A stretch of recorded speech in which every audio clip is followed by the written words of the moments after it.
You're welcome to the program. Let's start off with this. The majority caucus in Parliament has asked Ghanaians to disregard reports concerning the rejection of the 2022 budget by Parliament. Now, according to the minority in a statement, the action by the Speaker is illegal and must be treated with the contempt it deserves. A statement from the majority said the act of the minority and the decision of the Speaker to endorse it constitute an unconstitutionality and an illegality and should be disregarded as same as void and of no effect whatsoever. The statement continues to say that the majority assures the good people of Ghana of their resolute willingness to ensure that the 1992 Constitution is respected to the latter by the Speaker, Gbagben, and the minority. This follows disagreement over a directive by the Speaker of Parliament, Gbagben, for non-MPs to vacate the chamber following a request for a division. After voice votes in the House, Deputy Majority Leader Alexander Payne-Marking challenged the Speaker's interpretation of the voice votes and called for the division. The majority in the statement argued that the action of the minority and the Speaker of Parliament breaches provisions of the Constitution and standing orders of the House.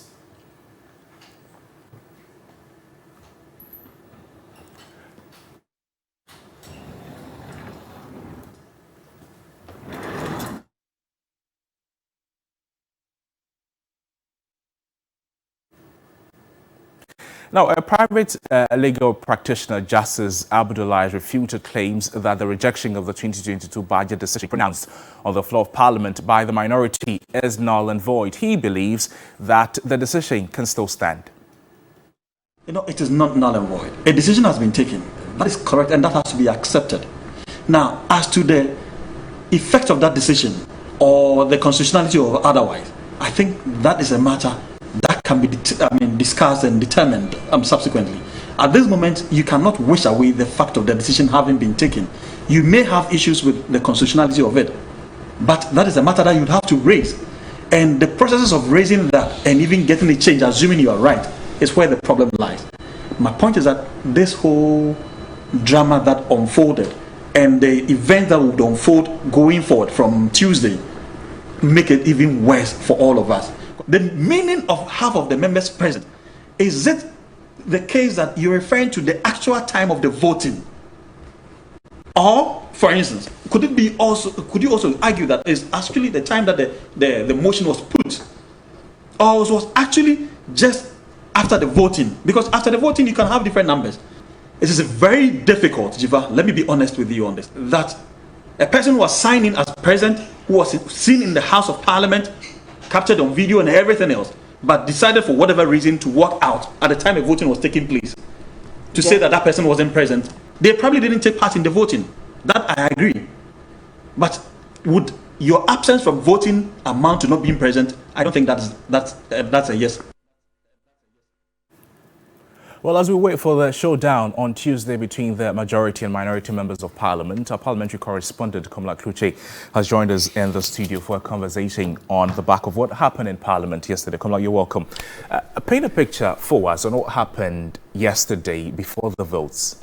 Okay, so let me start it from where the House got delayed from the normal time that the House sits. The House was supposed to sit at 10 a.m. We got there minutes before the 10 a.m. We realized, or we heard that the two caucuses, that's both the majority and the minority, have been in their caucus meetings. But shortly after that, we saw the minority guys walked into the chamber in their numbers, almost all of them. Then when it was midday, just about 7 minutes after midday, then the Ningo Prampram MP came and held a press conference where he was asking the whereabouts of the majority members. This was at 12, and mind you, the House was supposed to start at 10 a.m. But they had not reported. We picked up indications that they were also in a caucus meeting at the time. But shortly after Sam George had addressed the press, then the majority chief whip, Frank Anodompre, came and then responded to the press conference by the minority and stated that yes, they had sought audience with the speaker for the caucus meeting, which they were going through at the time, which was delaying which was like. what was delaying the proceedings. Then around 1:15 thereabout, the speaker walks into the chamber and then realizes that the majority side was not there. Then the speaker took a 30-minute suspension, and the 30-minute suspension spanned well over 2 hours. Speaker returned again. By the time he returned, now the majority members had come into the chamber. So we're looking at around 3 p.m.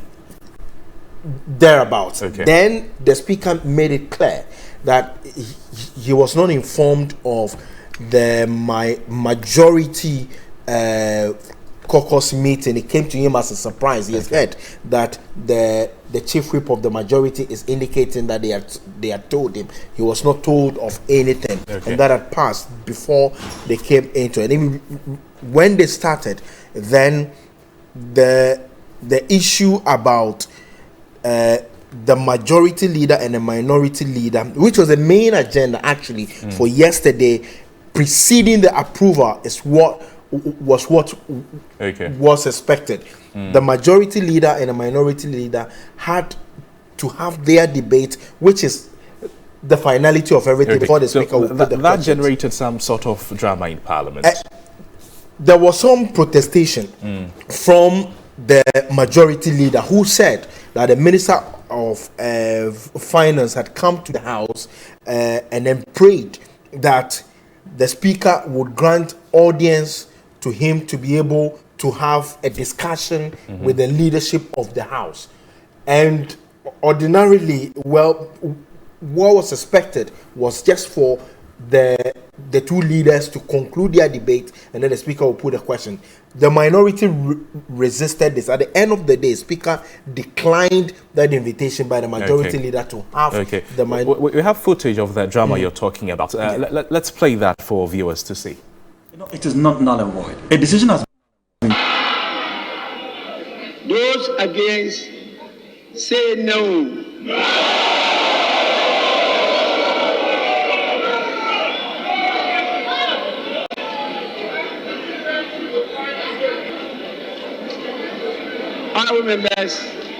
Honorable members, I think the noes have it.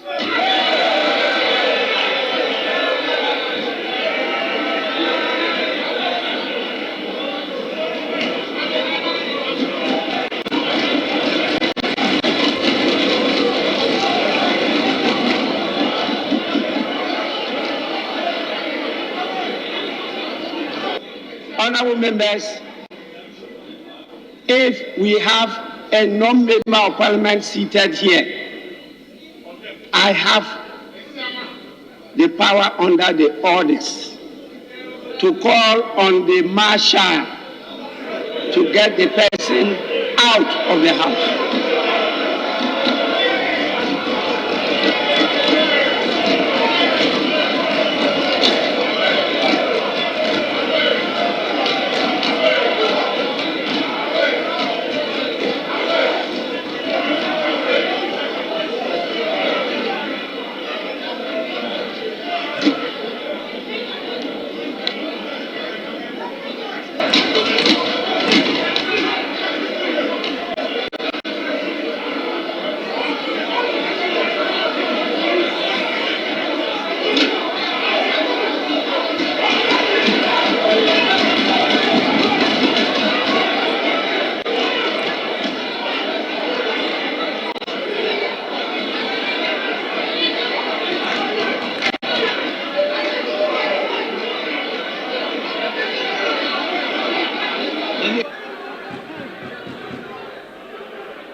Honorable members, Honorable members,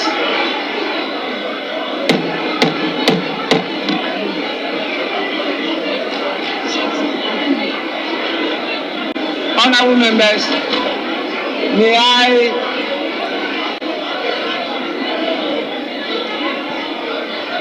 honorable members resume your seats.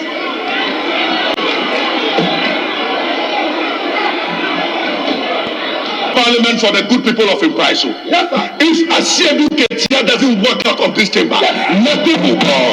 Asiedu Ketia is not going anywhere. Asiedu Ketia is not going anywhere today. Asiedu Ketia. So those were some sights and scenes from Parliament yesterday. Komla Kluche is still here with me. Komla, so after the Speaker asked that non-members should leave the floor, the majority also wanted Asiedu Ketia to leave the gallery of Parliament. What other demands did the Deputy Leader make?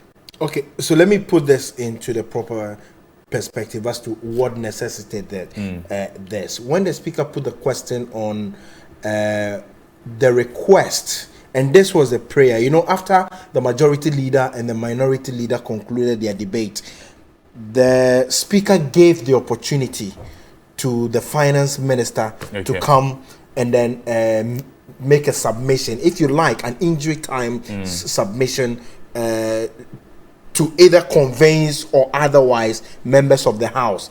And then when they did that, he was praying also that the House would give him an opportunity to meet with the leaders and then they have a conversation regarding the disagreement. Already, mind you, this is the very first time that the House has not had consensus on the budget. So he needed to have a further engagement with them. So after he had done that, then the Speaker said, okay, it's not for him to take the decision, and that he was going to put the question to the House. So this specifically was to for members to decide whether the leadership of the House should engage the Minister of Finance further before the question is put on the main motion itself, which is the budget. So after this, when the Speaker had put the question, and then he said all those in favor say yeah, those who were not in favor of it should say no. Then the Speaker said the decision, what he had, but his from the voice discretion vote. From the voice vote, the noes have it, which the Deputy Majority Leader Alexander Penyo-Markins rose to his feet and said, and he challenged it. But per the standing orders, if he challenges it, the Speaker is obliged to give him an ear by hearing him, because he will come under a specific order in the standing orders. And then he was calling for division, and with a division, it permits that if you are not a member of the House, if it comes to voting and then it comes to the division, you wouldn't be allowed to. By that, what it means is that they will have to, those who are members of the House would stand. If you are not a member of the House, will stand here, it means that they will be in the chamber itself. But if you are not, then the Speaker would either ask you to walk out. The Speaker's justification is that his orders was for any member hearing the Minister of Finance, his Minister of State responsible for finance, to move out of the chamber, which the majority was resisting and said, no, if you are asking our people to go, then Johnson Asiedu Ketia, who is the General Secretary of the NDC and also a board member of the Parliamentary Service Board, should also walk out. But he was at the public gallery, and this was what infuriated them and then caused the whole issue. And then they staged the walkout. Let's again listen to the Speaker's question on the voice vote that necessitated the reaction from the Deputy Majority Leader Alexander Penyo-Markins.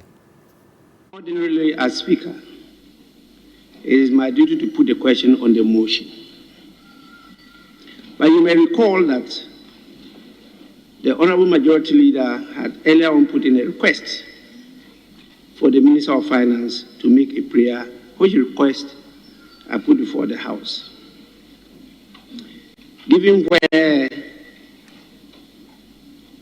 we were in the process, it was not within my power to just grant that prayer without the leave of the House. and it is that leave I was seeking. Seeking the leave of the House has resulted in the disorder we just witnessed. And so I kept on trying to get them to understand that they should pass their concerns to their leaders so that give the opportunity for the leaders to articulate why there was that disorder in that part of the House. I did not get it until they started moving out. And later, a paper was passed on to me that they were insisting that the General Secretary of the NDC should leave the public gallery before the question is put. This is where we are now. I wasn't even given the opportunity to decide whether to let him be at the public gallery or not. I wasn't given that opportunity, and they walked out. So this is the stage we have reached. And the question is whether we should proceed now. As you know, for more time to do consultation with leaders of the House, and therefore not to put the question today, those in favor of that request, please stand out and be counted.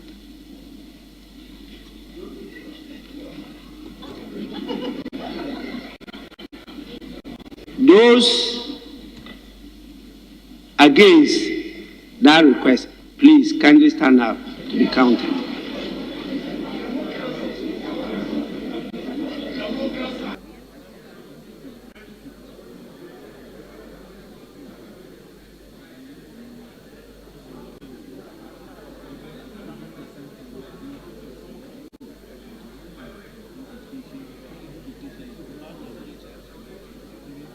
So the noes have it, and the request is accordingly lost.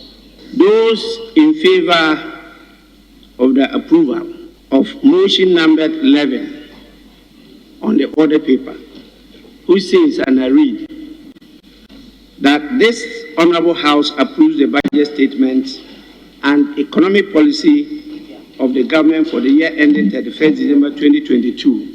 Those in favor of the motion say aye.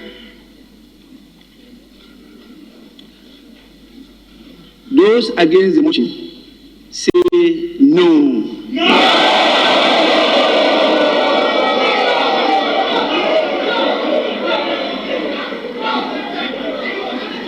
Honorable members, clearly the noes have it.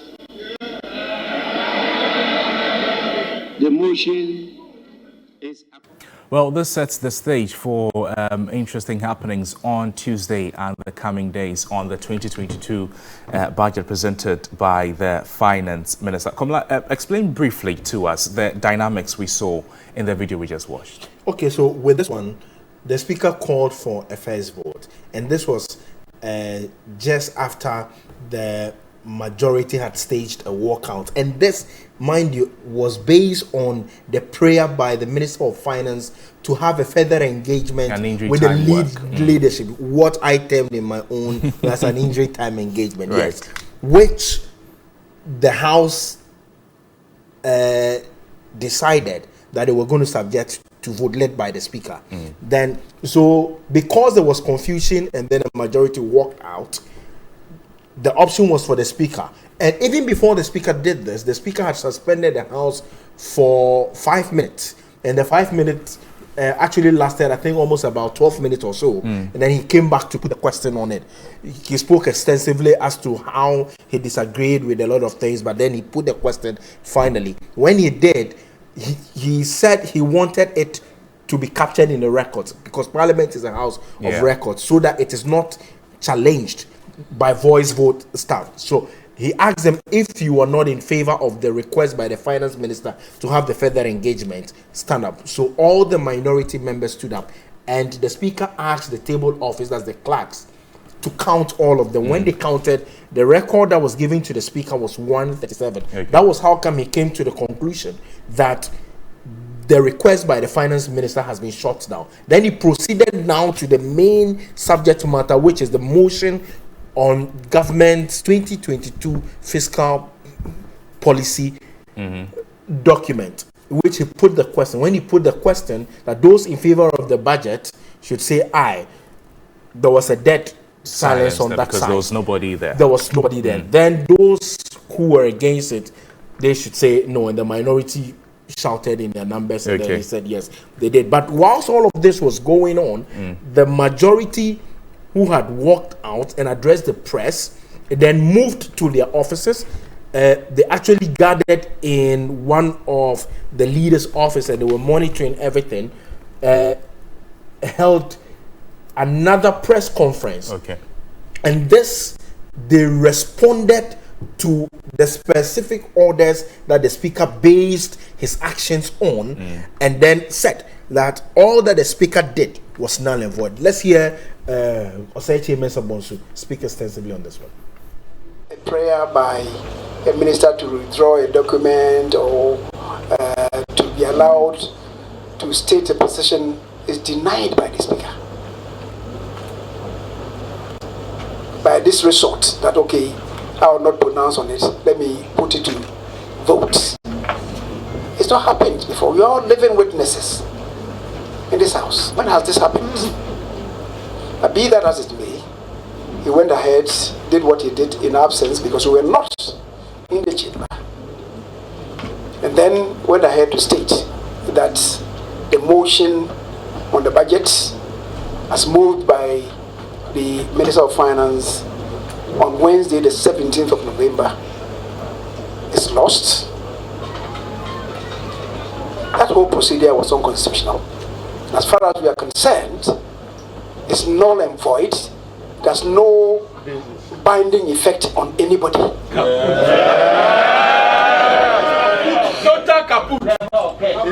Now, we say so because, and so the motion on the budget, as far as we are concerned, has not been pronounced on by Parliament. It's still standing in the name of the Minister for Finance. And in the fullness of time, a properly constituted House, not one presided over by the Right Honourable Speaker, will make the decision. Now, out of mischief, the Speaker quoted Article 102 of the Constitution that, and I quote, a quorum of Parliament, apart from the person presiding, shall be 1/3 of all members of Parliament. He was right. But the quorum is for the transaction of normal business. Maybe statements are being made, no decision is being taken. So that one, that quoted number of 1/3 can listen to it. When it comes to decision making, it is not one Article 102 that applies. It's Article 104 that comes into play. You recollect that yesterday the minority leader signaled that they are going to invoke Article 104. It was not for nothing. We thought the Speaker knows the fundamentals of the Constitution. He's ignorant. Now, what happened today involved a decision of the House. In that case, it is not Article 102. It is Article 104. He knows that at least two of them were not in the chamber. Why did he do that? In any event, even if we go with the 137 number, it's still less than 1/2 of the 275 member chamber. So, when he puts the question to 137, ab initio, the Speaker ought to have known that that number would not support the decision of the House. Well, whether the decision of the Speaker remains effectual or invalid, we'll wait to see. Komla Prechesia will make. Komla, what happens on Tuesday going forward? Well, just like they have indicated that all that the Speaker did was null and void, it has no effect on the specific motion, which is the approval of the budget by the House. Well, it tells you that on Tuesday there's going to be a showdown. Showdown here in May is that the majority will come back maybe stronger. How they are going to come back, I do not know. Whether even indeed it will happen on the Tuesday itself, we are unaware. There's also news that got to us this morning that the Speaker is flying out of the country for medical check. So it means that Speaker Bagman will not be in the chair for a period of days. As to whether that would also affect this, another matter altogether, because if you are sitting into chair proceedings of the House, you don't have a vote. You don't have a vote. The first and the second deputy speakers belong to the majority side. So if, for instance, you say chairs it, he normally chairs if Speaker Bagman is not there until there's a referral to the second deputy. If he chairs and they decide to come in their numbers, it means it will be 137.